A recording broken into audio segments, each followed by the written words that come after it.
Shalom, everyone. Welcome to Pathways to the Orchard. Today we will be discussing Parsha Ki Teitzei in the book of Devarim, the book of Deuteronomy. This Parsha, Ki Teitzei, has 74 mitzvot. It has approximately 15% of all of the mitzvot in the Torah are in this one Torah portion. So you can imagine how much there is to learn in many yeshivot, many seminaries. They learn this parsha the whole year. It's so full of mitzvot, rich in meaning. So we're going to just pick out two of the mitzvot tonight.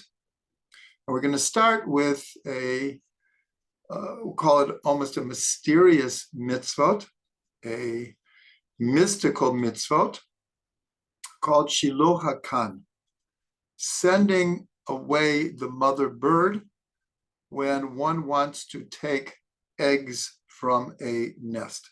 I'm going to read it for you in Hebrew and then translate it. It's, for those who want to follow, it's the 22nd chapter, the 6th verse.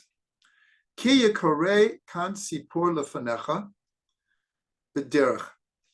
If a person comes upon a bird nest that is before you on your way, b'chol eitz o al ha'oretz, whether this nest is in a tree or on the earth, efrochim o beitzim, ba'em rovetzet ala efrochim o ala beitzim. So in this nest will be little chicks or eggs, and the mother is sitting on them or hovering over the nest on the chicks and the eggs.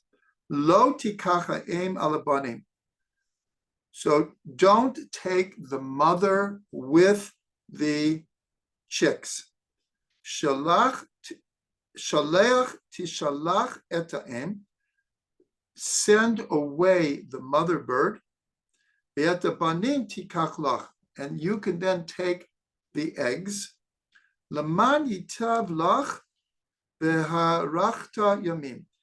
order that it will be good for you and your days should be lengthened. This is the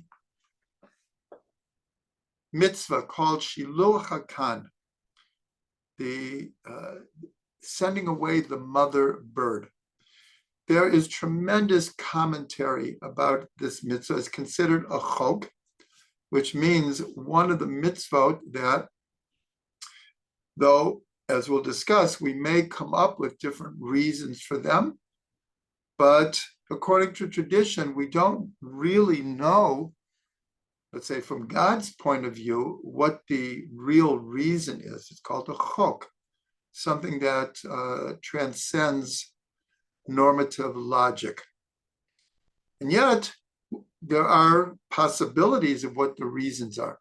Nonetheless, all the commentaries through the ages have seen tremendous symbolism in this mitzvah. And we know that many of the mitzvot are highly symbolic. And many of the mitzvah which we don't do anymore, this is a mitzvah that can still be done.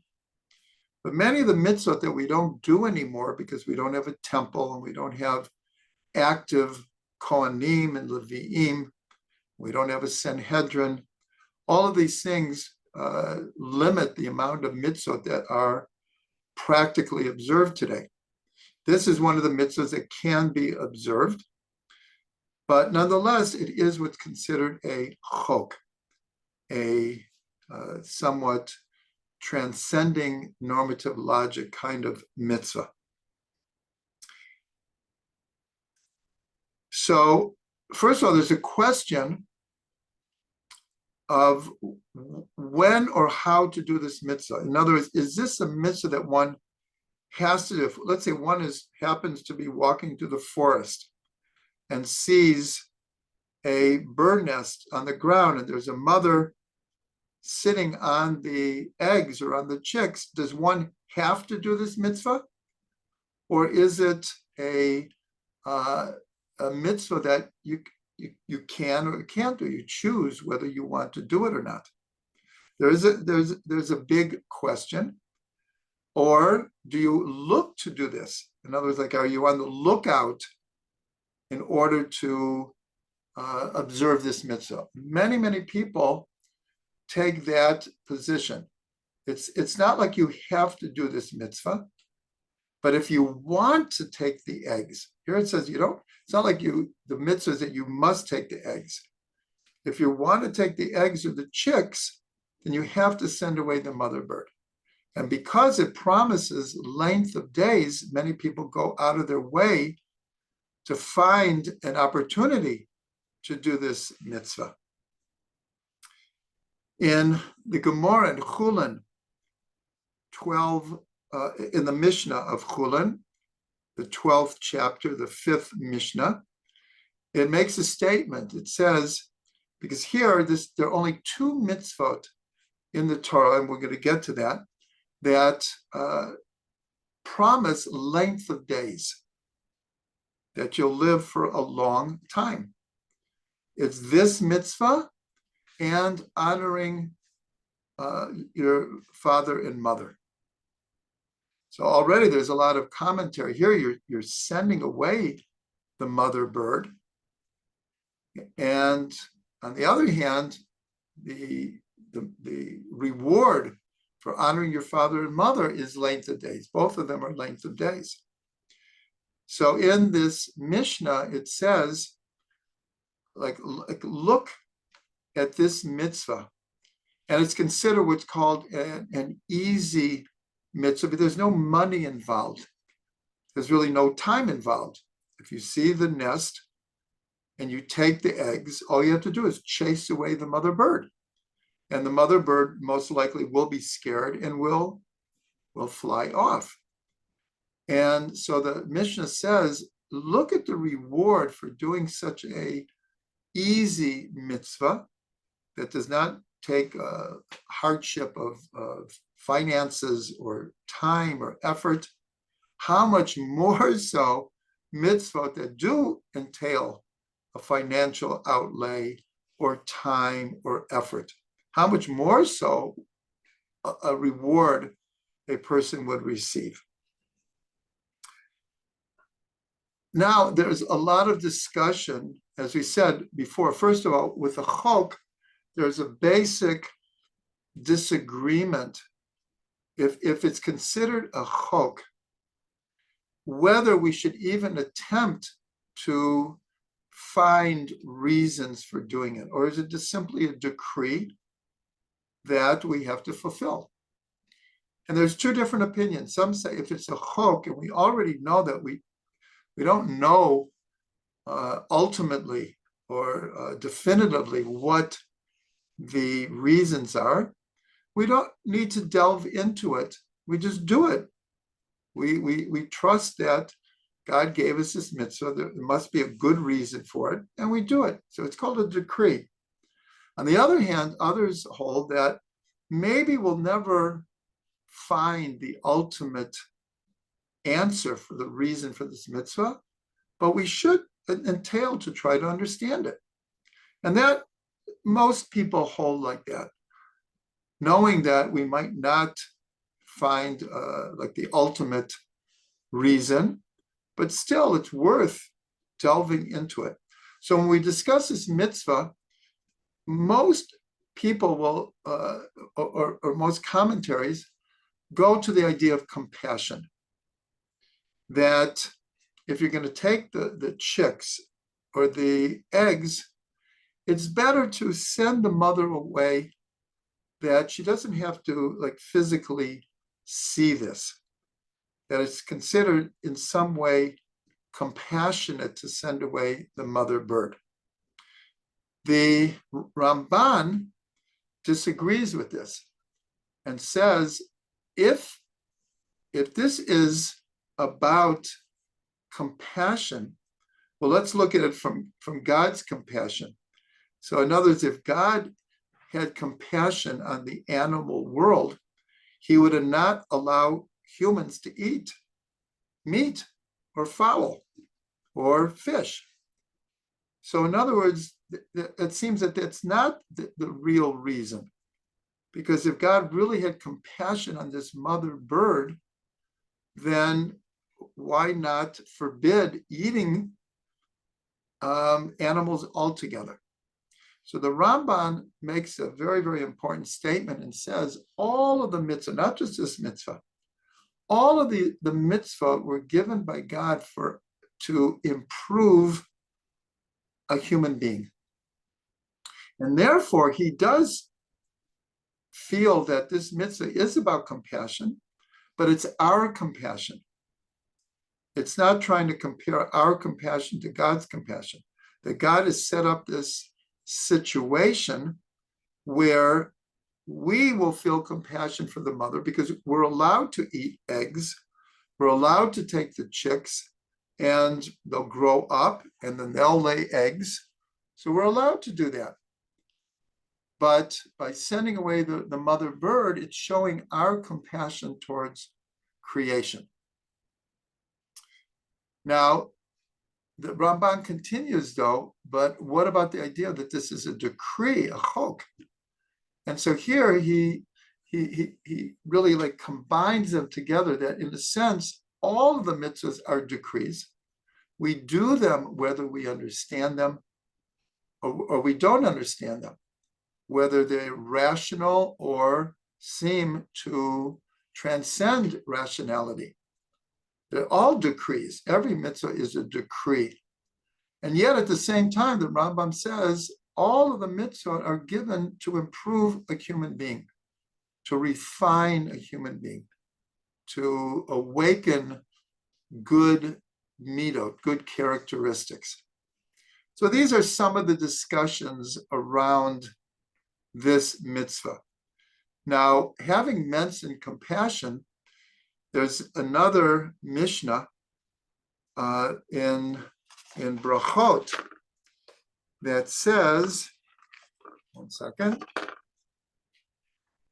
the Mishnah in the 5th chapter of Brachot that says, if someone is leading the prayers and for whatever reason, depending on, let's say, the circumstances in the world at the time, and makes a public statement, God, just like you are compassionate on the mother bird to send her away, you should have compassion on Israel. And the Mishnah says if the person leading the prayer says this, you should actually shut him up. You should stop him from making that statement. Why? Because, as we said, this is a chok. This is a decree. And even though we might think it has to do with compassion, whether our compassion or God's compassion, to make a statement as if we know the reason for this mitzvah, they stop him. Don't say that, especially publicly, especially the one who's leading the prayers, of comparing our compassion with God's compassion. And that's why a statement in Isaiah says, my thoughts are not your thoughts, and my ways are not your ways.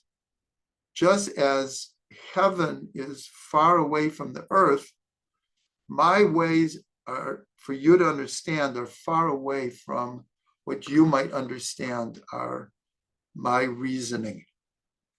And so here we can see how complex this mitzvah is already, because it's touching on many, many different ideas of a decree versus God's compassion, our compassion, knowing the reason for the mitzvah, not knowing the reason for the mitzvah, having such an incredible reward for doing this mitzvah. And that is a great subject in and of itself. What is it about this mitzvah that would lead to a reward of length of days. Now here we're going to see the paradox here, the very, very famous story. In the Gemara, we know the story called Arba Shenichnasu lePardes, the four that went into the Pardes. Some say it's into paradise, into a deep, mystical, meditative state. So there were four sages that went in. Only Rabbi Akiva went in peace and came out in peace. One lost their mental balance. One died in the process, and one became a heretic. So who became a heretic? Elisha ben Avuya. That was his name. Later, he became known as Acher, the other one. He was a great sage, and yet he became a heretic. And one of his prize students was Rebbe Meir. Rebbe Meir is one of the greatest of the sages. And but his Rebbe became a heretic. And different stories or ideas are put forward, like what happened to him exactly. One of them is in the experience of being in the Pardes, he saw this paradoxical kind of vision of what was happening in the upper worlds, and he couldn't compute it. It like went against everything that he had learned, and he couldn't understand it. But another one, and that's why I wanted to tell this story, is that one time he was just going along the way, and he sees a father saying to his son, "Son, go up on the ladder, and there's a hakan sipor. Go up and chase away the mother bird, and bring us the chicks or the eggs." And so the boy climbs the ladder, and somehow the ladder loses its balance. The boy falls to the ground and dies. And Elisha ben Avuya is watching this, and he couldn't understand. Here are two mitzvahs that the Torah promises length of days. Honoring your father and mother. The boy honored his father's request, and he was doing the mitzvah of shiluach hakan. And at the same time, he falls off the ladder and he dies. So again, this is not the only reason he became a heretic, but obviously there were many things happening in his life that was bringing him to a state of doubt. And so he just couldn't grasp what had just happened and how the Torah seemed to be contradicting itself. So here we see that this whole mitzvah is very, very paradoxical. And the story just points out like one aspect of the paradox. But here, by sending away the mother bird, first of all, we can even ask, well, how compassionate is that? If we want to entertain the idea that it's compassionate, why don't we just leave the bird alone? But then on the other hand, the Torah gives us permission to eat animals and to use animals for our benefit. Here, it's not even clear that the chicks are being eaten. Maybe they're going to be raised. Maybe there's 8 chicks here, and a person can make a good living from raising these chicks. That's permissible. So the whole idea is somewhat paradoxical. Now I want to bring 2 mystical ideas about this mitzvah. One is from the Sefer, the text called the Bahir. The Bahir is over 2,000 years old. It's mentioned in the Talmud already. But according to tradition, it was written or compiled by Nechunia ben Akana, who is somewhat of a mysterious sage, but he appears in the Talmud a number of times. And by tradition, he was a master of the mystical tradition. He is attributed to have written the mystical poem Ana B'Koach. And so obviously that is someone who is a master of Jewish mysticism. And he's also attributed to be the compiler of this ancient Kabbalistic text called the Bahir. In the Bahir, in the 104th and 105th, I don't know if we'll call them chapters because they're short. The Bahir is a relatively short book. We'll call the 104th and 105th comment. It's about shiluach hakan. And there, as I said in the beginning, many commentaries look at this mitzvah very symbolically. Like, who is the mother symbolizing? What is the nest symbolizing? What are the chicks and the eggs? And so in the Bahir from 2,000 years ago, he says that the mother bird represents Bina, the sphere of Bina. We know that this sphere is always associated with the mother. Chachma, wisdom, is always associated with the father. Bina means understanding. So the way that the Bahir is understanding this is that, and first of all, even today is Rosh Chodesh, we said Hallel, and we say, Eim habanim smecha, the mother of children is happy. According to Kabbalah and Chassidut, and especially according to Rabbi Ginsburg, the inner dimension of Bina is joy, simcha. So in Hallel, it says the mother of children is happy. Who are the children? The 7 lower sfirot. From below, Bina is the 8th from below.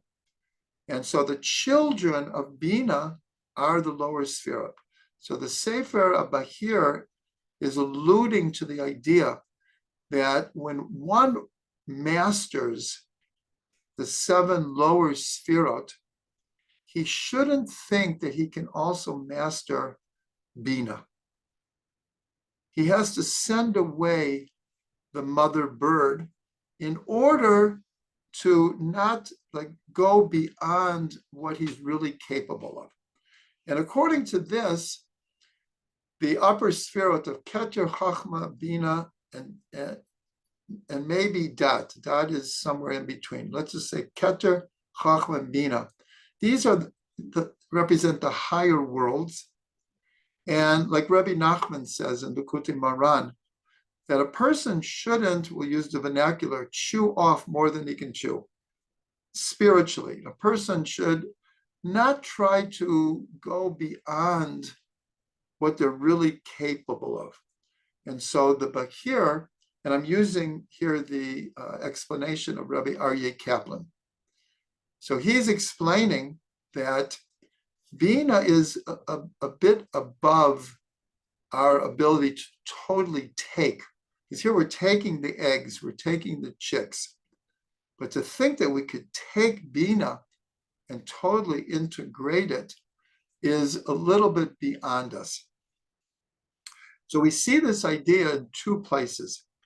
One is Avram Avinu is promised 10 nations that he will, one second.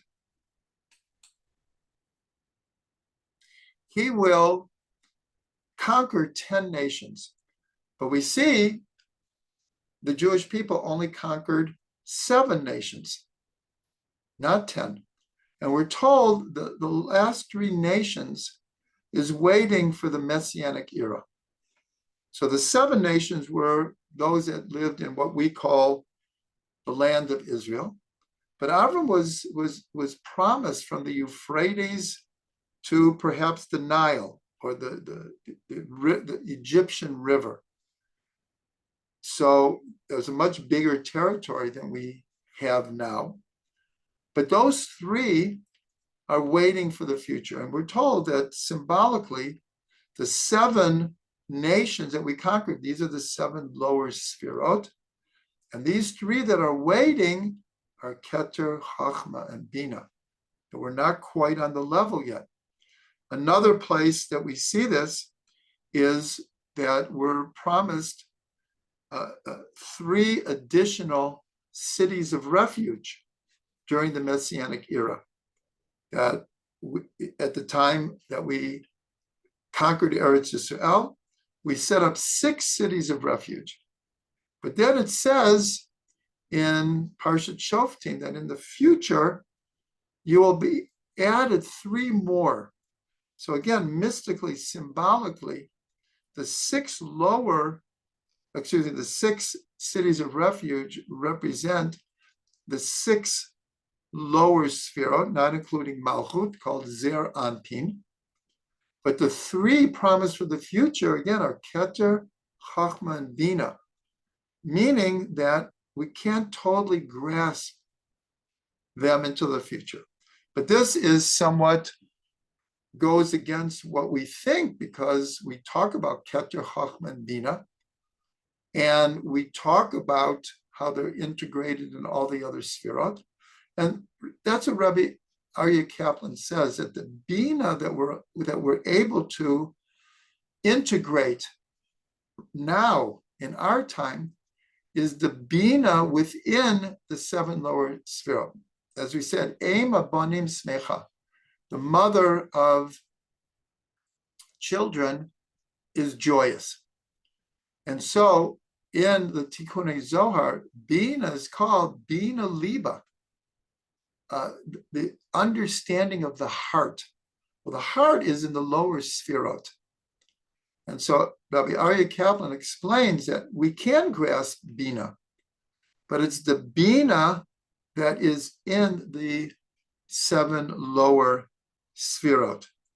But then the Bahir continues and says that these children, the eggs and the chicks, which represent the lower sphirot, he says these are also the 7 days of creation. So the same thing. The 7 lower sphirot correspond to the 7 days of creation. But Keter, Chachma, and Bina is like pre-creation in a certain way. It's pre-creation. It's more primordial. But the Bahir says, along with the symbolism of that you can take the chicks, you can take the 7 lower sphirot, you can grasp the 7 days of creation. But then he says it also represents the 7 days of Sukkot. So this is very, very interesting and very deep, because we know during Sukkot we invite the Ushpizim, Avram, Yitzhak, Yaakov, Moshe, Aaron, Yosef, and David, and these represent the 7 lower sphirot. And yet, we're told in imagery that the schach, the branches at the top of the sukkah, that we can peer through and see the sky and the stars, but protects us from the sun, that it's represented as the wings of the Shekhinah. That it's as if the walls of the sukkah is the 7 lower sphirot, because it's a cube with the schach. It's a cube, and we are Malchut. We're the 7th in the midst of the cube. But the schach represents God's protection, God's like hovering over us. And that's the same language that is used here, that the mother is rovetzet, is hovering over her children. And so here we have like Bina is hovering over the sukkah. And the Bahir brings a verse from Shir HaShirim that God is, as it were, looking through the lattice. This is a description of the male and the female lovers in the story. The male, it represents God, and the female is Am Yisrael. And it's as if the male, the God, and here the Shekhinah, is peeking through the lattice at his beloved. So here, here's where we get to the paradox, because the mitzvah, sending away the mother bird. So, but here, in a certain way, on Sukkot, Bina is more accessible. It's like hovering over the nest. We're in the nest. Okay, now I want to bring from the Zohar. In the Zohar, and especially the Tikkunei Zohar, again, this might seem like not such an important mitzvah. And you compare it to a lot of, let's say, the moral and ethical types of mitzvot in the Torah. This seems like, again, somewhat mysterious, somewhat symbolic, like what exactly is being accomplished here. But for some reason, the Tikkunei Zohar talks about it at great length many, many times through the text. It returns to the symbolism of shiluach hakan. So what does the Zohar say? If anyone wants to look it up, in the Tikkunei Zohar, it's in 1b and 2a. It's in 21a. It's in 26a, and it's in 12 also. These are the chapters. There's 70 chapters of Tikkunei Zohar.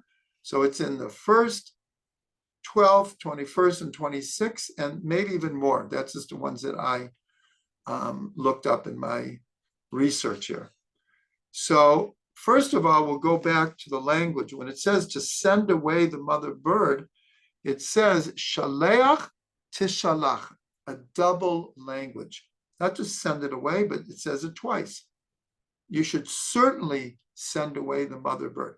Anytime there's a double language in the Torah, means it's alluding to two different levels here.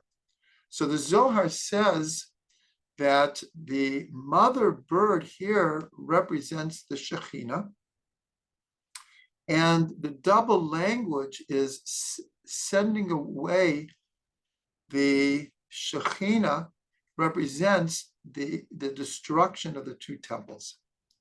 We know by tradition that the Shekhinah dwelt in the first temple, in the Mishkan, the tabernacle in the desert, and the first temple, and also, but not in the second temple. There was more of what we'll call an impression of the Shekhinah. In fact, we have a tradition that the impression of the Shekhinah never left the Western Wall to this day. But the second temple, in a certain way, was lacking the manifestation, the presence of the Shekhinah. Nonetheless, the Zohar says this double language, send away, is the idea of sending us into exile. That this represents the exile of the Shekhinah. After the first temple, we went into exile into Babylonia. After the second temple, we went into exile into Rome, and then we scattered all over the world. So that's one of the symbolism that the Zohar finds in this mitzvah. The other one that it goes to great length about is that the Shekhinah represents the deeper inner dimensions of the Torah, the secrets of the Torah. And the mother bird, the Shekhinah, is hovering over the chicks and the eggs. Who are the chicks and the eggs?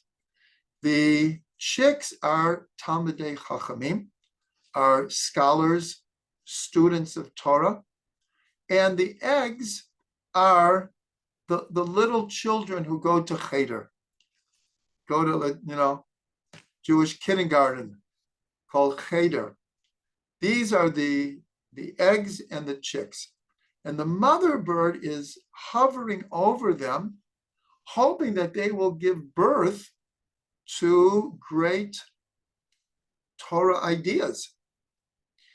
And then the Zohar says, though, if the Talmidei Chachamim, if the scholars are only dealing with the revealed aspects of the Torah, then that forces the mother bird to go.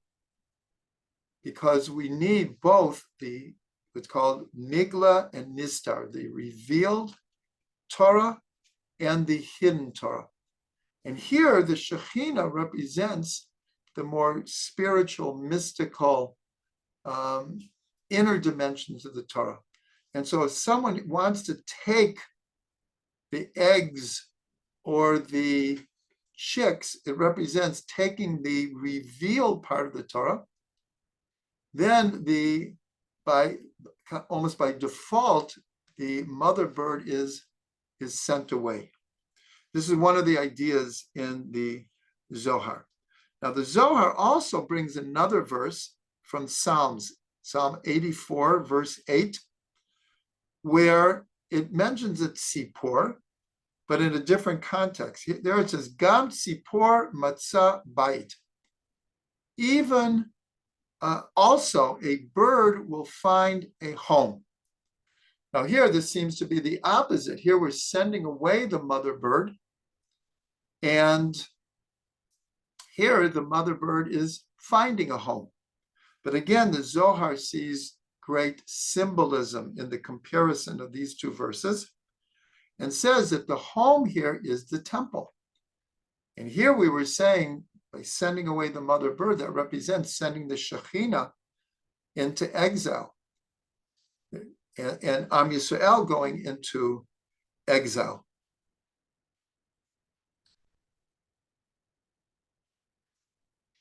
Okay, so now perhaps the deepest part of the symbolism here is it's given over in the Zohar that the soul of the Mashiach is waiting in what's called the Kan Tzipor, in the bird's nest, which is alluding to this mitzvah. And since this mitzvah is alluding to exile and sending away the mother bird, and in a certain way, the inability to totally integrate Keter, Chachma, and Bina. So it says that the Mashiach is sitting like a mother bird trying to give birth to redemption. Obviously, this is very, very symbolic, but it's called the Kan Sipor. That's where the Mashiach is waiting to give birth to redemption. The Mashiach is hovering over Am Yisrael in a certain way, like the Shekhinah, protecting the young, but waiting to bring redemption. So where do we see a hint to this? So there's a beautiful hint that the word Sipor is Gematria 376 and is the Gematria of Shalom. And I believe that is one of the numerical gems that we just sent out. This idea that the word for peace is the same as Tzipor. And so here we see a great, beautiful connection here. Is the Mashiach is sitting on the nest, waiting to give birth to peace, to give birth to redemption. Another deep thing here is it's called Kan Sipor. So we just looked at the numerical value of Sipor. But what about Kan? Kan is Kuf Nun, which equals 150. So that number hopefully should arouse everyone immediately to make a connection with the 150 Psalms. So here again, we have the connection. Mashiach is Mashiach ben David. David is the compiler and the composer of the Psalms. As we know from the Gemara, David did not compose all of the Psalms.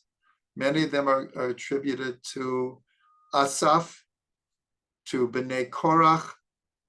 And then there's actually the Gemara in Bava Batra names 10 different authors.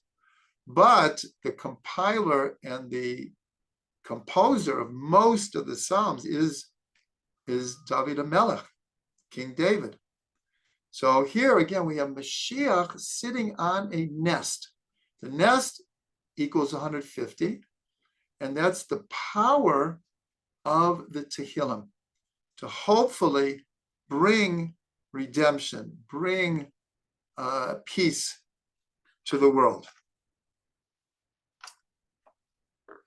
So truthfully, there's more. Actually, the Rashi Tevot of Kan Sipor, Kuf Tzadi spells Kates. And this is connected to what's called the end of days, Kates Yamin, Kates Yamim. But actually in Daniel, it's also Kates Yamin, the end of days. So again, Kates is the Rashi Tevot, the acronym of Kan Sipor. So all of this, the Zohar sees tremendous symbolism in this mitzvah. Now we can understand why some say that there's so much depth to this mitzvah. It's a chok. We don't completely understand what is accomplished. But I have to bring one other idea here, which is also a very paradoxical idea brought in the Zohar, that it says like this. Remember, we said that if the leader of the prayer says God should have compassion on the Jewish people like he has compassion on the mother bird, we shut him up. Don't say that. We don't know exactly how this whole thing is working, this whole mitzvah. We accept it as a decree. So the Zohar says an amazing thing. It says that the way this is working, at least this is a proposal of how this is working, is there are angels appointed over all of creation, has its angels or higher spiritual forces that correspond to it. In fact, it says in the Gemara that a blade of grass does not grow unless its angel hits it and says, grow. Meaning that every entity in this physical material world has a corresponding spiritual energy. So there are angels over birds. And so when the mother bird is sent away, so the angels don't look at this as compassionate at all. Like in a certain way, why are you sending the mother bird away? Why are you taking the eggs in the first place? Don't you know this is going to cause heartache to the mother bird? What bird or what animal or human being doesn't have compassion for their children? And so these angels come to God and say, why are you allowing this? Why do you allow this mitzvah? It's not compassionate at all. And according to the Midrash, God says to these angels, you're complaining about a lack of compassion here. Are you praying for the Jewish people who are in exile? Are you praying for the exile of the Shekhinah? My Shekhinah is in exile. You're concerned over a bird? What about all of Am Yisrael? And so in an incredibly paradoxical way, the Zohar is saying that God wants to arouse compassion through a state of seemingly lack of compassion. Now that is as paradoxical as you can get. This midrash is actually very, very paradoxical and not easy to understand. But just because of a lack of time, but if we just see this idea, gam zu l'tova, this is also for the good. We all know in our own lives, people around us, throughout all of history, why do the righteous suffer? But we always apply, but we have faith that everything happens for a reason. Everything is ultimately for the good, even if we don't understand it. And so that's connected very deeply to this midrash. It's not to imply chas v'shalom, God forbid, that God is causing the lack of compassion, cruelty, because we went through all these different possibilities that there is an aspect of compassion here. But here the midrash is pointing out something else, is that God looks at the way that creation has unfolded. And right now we have the exile of the Jewish people. Even if we're back in Eretz Yisrael, considering the current situation, we're not done with exile. And certainly the Shekhinah is still in exile. And so sometimes heavy things have to happen in order to bring good things. And we don't totally understand this, how it works. Sometimes we do. Sometimes something can happen in our lives that we conceive of as being negative. And it turns out a day later, a week later, a month later, a year later, we come to understand, if that wouldn't have happened, it wouldn't have led me to this, that, or the other thing, and all these good things. But this also is paradoxical. Moshe himself asks of God, show me your ways. Why do the righteous suffer? And he really never got a complete answer, because that's why God said, you can't see my face and live. You can see from behind. In other words, we're not privileged to understand the suffering of the righteous, but the Jewish people is a people of faith, and we have faith. I just came back from a Shiva call to someone who absolutely suddenly died from a heart attack. No warning, nothing. But the family has faith in life, faith in God, faith in this journey we're on, and we'll deal with it in a state of faith. And so here, just to wrap this up, it's a very mysterious, paradoxical, symbolic type of mitzvah. To be very, very honest, we didn't totally delve into every aspect of this, but I'm hoping that we offered enough that it gives us food for thought. Now, I had wanted to get to another mitzvah, and so I'm going to do it relatively quickly. And here we're going to have another very paradoxical mitzvah. In the beginning of Ki Teitzei, there's this whole idea of this beautiful woman who is taken captive in war, and the Jewish soldier is attracted to her. I'm going to mention right now that there's great depths in this idea that I wrote about in Orchard of Delights. We're not going to go into all of that. But if this soldier wants to make this woman his wife, he has to take her home. and she mourns for 30 days and shaves her hair and cuts her fingernails and mourns for her parents, if after 30 days he feels that it's not that she's just a beautiful woman physically, but he sees in her a spark of holiness, and she is able to convert. He doesn't have to marry her at that point. He might say, no, it's not what I thought.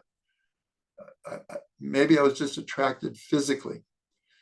And then he leaves her alone. She goes away.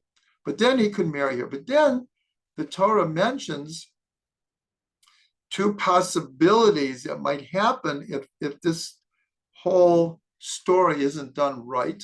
And again, I urge everyone to look into Orchard of Delights to understand this in a much deeper way. But then it talks about if a man has two wives, in those days you were allowed to, and he has two sons, and one of the sons, so who's going to inherit? And so the whole question is, if it's the son of this woman, then he can't ignore. So actually, it doesn't say it like that. It says as if he has two wives. One is a hated wife, meaning at some point, obviously he loved her, but at one point, let's say they're not getting along. And then he has another wife that he loves, but the firstborn is from the, quote, hated wife. So he can't ignore him, and he has to get his firstborn privileges. And then we get to the mitzvah that I want to talk about it. And because of time, we'll do it very quickly. And that is called the rebellious son. And the commentary is that the soldier has to be very, very careful if he wants. In fact, the whole mitzvah here of him taking her home and the whole process he has to go through is to discourage him. That who needs to do that? But nonetheless, if he really believes there's a holy spark here, then actually in a certain way, it could be considered a mitzvah to redeem that spark. Again, read Orchard of Delights. But here it says that if it doesn't go right, you'll end up with a hated wife, and you'll end up, which is implying that that's this woman, and you'll end up with a rebellious son. But it doesn't have to be that. These are all very symbolic. So I want to just point out two things. It's more like food for thought, is that, first of all, we're told this what happens is a rebellious son. He won't listen to his parents, and he becomes a drunkard. He becomes just out of hand, and he won't listen to them. And he is becomes addicted. He's just really, really in bad shape, and he won't listen to anyone. So the parents take him to the court and say, we don't know what to do with him. And so he has a death penalty. The sages point out this mitzvah never happened. The sages interpreted every word. I didn't read the whole thing. It's right at the beginning of the portion of Ki Teitzei. But they interpreted the details of this in a way that it could never happen. They said it never happened. So then we have a question: what is it doing in the Torah? So obviously there's something we need to learn here. We could go from the very simple about what happens, like the dangers of a rebellious son, or a warning to the rebellious son. Like, if you don't watch it, you're going to end up being executed. But again, it never happened. So Rashi brings well, first of all, I just want to point out quickly that this is not the only place where, for all practical purposes, the rabbis legislated this mitzvah out of existence. In other words, they interpreted it in a way that it simply could never happen. If they interpreted it differently, it could have happened, but they didn't. And there's actually a good handful of mitzvot, and we simply don't have the time now, but I just want to mention them, that the sages at a certain point legislated out of existence. One is slavery. That there was a point in Jewish history that Jews could have slaves from other nations. Now, I have to point out, it wasn't the same kind of slavery that we're used to in let's say, in the Western world, in the United States. There was a part of it that was similar, but it was actually very, very different, very different. And at some point, the sages legislated it out of existence. Levirate marriage. There was a time where if a man died without having married and not having children, the brother of the deceased was expected to marry it was his sister-in-law. But it didn't have to happen, but it was encouraged. At a certain point, it was in a certain way legislated out of existence.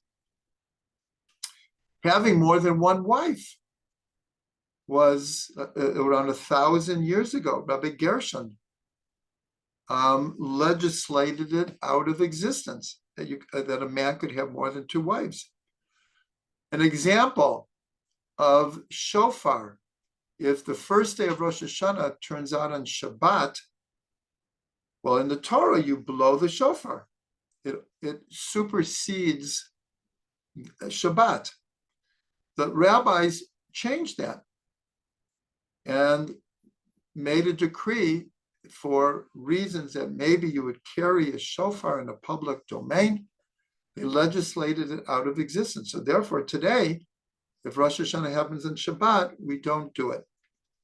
And one other one I'll mention is the idea of a prose bowl, that in the Torah, that all loans had to be forgiven during the seventh year, the Shemitah year. But Hillel saw that unless you had like a super righteous society, it would actually destroy the economic basis, because people would stop loaning people money because they were afraid that they would never get paid back. And it could be misused by the people who take the loan. And so he came up with this prose bowl, which would allow loans to be paid back even going into the seventh year. So I'm just bringing this up because it's a very, very interesting idea, the power of the rabbis to interpret the Torah. And we know that they have that power. And again, this is a big idea that needs to be delved into, but we don't question it. In other words, the rabbis in the oral Torah, obviously they can't legislate the whole Torah out of existence, but there are certain areas where their interpretation is protecting society in different types of ways. So that's one aspect. The other aspect is to understand the Rashi. So Rashi brings the tradition that why is he executed? The big question is, what happens to free will and tshuva? Okay, you have a rebellious son. He's not listening to his parents. He is involved in very destructive lifestyle. And so Rashi brings the opinion, let him die in meritoriously, because he hasn't done anything super against the Torah. He hasn't murdered anyone. He hasn't stolen. He hasn't kidnapped anyone. He hasn't raped anyone. But because of his, we'll call it addictive, destructive behaviors, it's like almost a sure thing. And we know that, I don't know the percentage, but a high percentage of robberies that occur in, let's just say, America, is driven by addiction. Yeah, obviously there are robbers who just do it for the money, but so much of robberies are happening for people who are desperate to get money to feed their addictions. So that's what it's alluding to. Let this person die meritoriously before he's done something terribly bad, that he would die with a horrible moral and ethical stain. That's what Rashi says. But then the obvious question is, well, what about tshuva? He hasn't done anything that deserves the death penalty. So how can you execute him when he hasn't done anything? And and what happens to free will? This is saying, like, this person is on a bad trajectory and he has no more free will. He's done. Now we know, unfortunately, a lot of addictions lead, for all practical purposes, to a lack of free will. A person is so addicted, they just can't break free. They're not able to. But we know that many addicts, through 12 stage programs, are able to break their addictions. So obviously there's a big question here. And so the one way that we can answer it, and we could go very, very deep into this, but one way we could look at this is that there are many things in life, and I'm going to bring the verse from Isaiah again, that my thoughts are not your thoughts, and my ways are not your ways. And that my thoughts and ways are like heaven to earth. There's such a gap between them. So here, now again, the Torah understood in a certain way that, like, whoa, this contradicts free will and tshuva. And in a deep way, the Torah knows this is never going to happen. And this is not the only mitzvah in the Torah that we're told later didn't happen. Or even some of the death penalties were told, if they happened once in 70 years, it was called a hanging court. In other words, there are many death penalties in the Torah, but hardly any of them ever happened, if at all. And once there was no more Sanhedrin, we don't even rule on capital punishment. So the question is, so what is it doing in the Torah? So I just want to read, going back to Bereshit. We see a source for it. We see a source for what Rashi brings. Rashi brings, let him die meritoriously before he's done anything wrong, and not let him die with a stain on his soul for terrible things that he's going to do. So this is the story of Hanoch. This is one of the first 10 generations from Adam to Noah. He is the 5th generation. So it says that he lived for 365 years, and he gave birth to Metushalach. This, by the way, is in the 5th chapter of Bereshit. Then it says, V'hitalech Hanoch et Elokim. And Hanoch walked with God after he gave birth to Methuselah. And he lived another 300 years. In other words, he gave birth to Methuselah when he was 65. He walked with God for another 300 years. And he had more sons and daughters. And then it says, V'hitalech Hanoch et Elokim. It repeats it. He was walking with God, ve'enenu, and he was no more. Ki lakach oto Elokim. God took him. So how is it understand? He's walking with God, and then he's no more because God took him. So there Rashi brings the tradition also that God saw that Hanoch, even though he was very, very righteous, it says in Pirkei Avot that a person shouldn't trust their righteousness until the day that they die.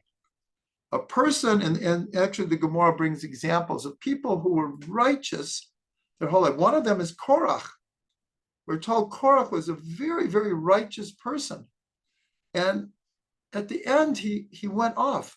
Shlomo HaMelech, in a certain way, went off the derech, or he at least allowed his wives to continue to worship idols, which was not considered appropriate.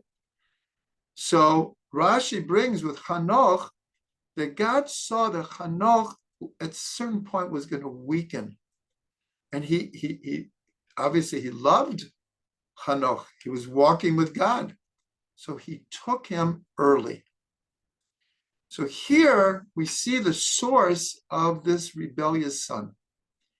And this is, again, it's in the Torah to tell us not that there's a lack of free will, not that we can't do tshuva, but we're taking a case just like I said, I just came from a shiva house, and this person was very beloved, very, very good person. Just like that, he's gone. And so, but what do we know? This was one of Reb Shlomo's favorite sayings when he would tell some kind of a deep story that we don't quite understand. He would say, what do we know? What do we know about God's ways? And so going back to this idea of why do the righteous suffer? We have no idea of who this person was in a previous lifetime, what rectifications they have to do, and who is to say that someone who has, let's say, a physical blemish, someone's born blind or deaf or mute, how do we know that that is, quote, a curse? How do we know that that's not actually the best thing that could happen to this person to fix their whole soul history? We don't know. That's why we're a people of faith, that if you see someone blind, you don't start thinking, oh, what did they do wrong? We don't look at it that way. We have no idea God's ways. So this is what's being alluded to here in the rebellious son and what Rashi is saying. There are cases that we can apply what happened to Hanoch, where we don't understand why a person who seems to be so righteous, why were they taken early? We don't know. We trust that God has the cheshbon. God has the accounting. Today is Rosh Chodesh Elul. We're starting to make an accounting. Rosh Hashanah is coming. So I want to end with a blessing. We dealt today with two very different, but very, very paradoxical ideas that we need a lot of faith, a lot of understanding that God's ways are beyond our understanding. But we, like the Ramban says, we understand, we accept that all the mitzvahs are for our good, but it's more than the mitzvah. It's like everything that happens, somehow there's a reason for it. We might not understand the goodness while it's happening, and it might be very painful. Look at our situation in Israel now. It's so painful and distressing. Nonetheless, we don't like throw up our hands and say like none of this makes sense and I give up. No, Am Yisrael Chai. We will never do that. But many things we just don't understand, and many things take days, weeks, years, and sometimes lifetimes for them to work themselves out. So I'll end. Everyone should have a good chodesh. We should use this time to do tshuva, to use our free will, and to prepare for Rosh Hashanah. And Bezrat Hashem, it will be a good year for each and every one of us, for all Am Yisrael, and for the whole world.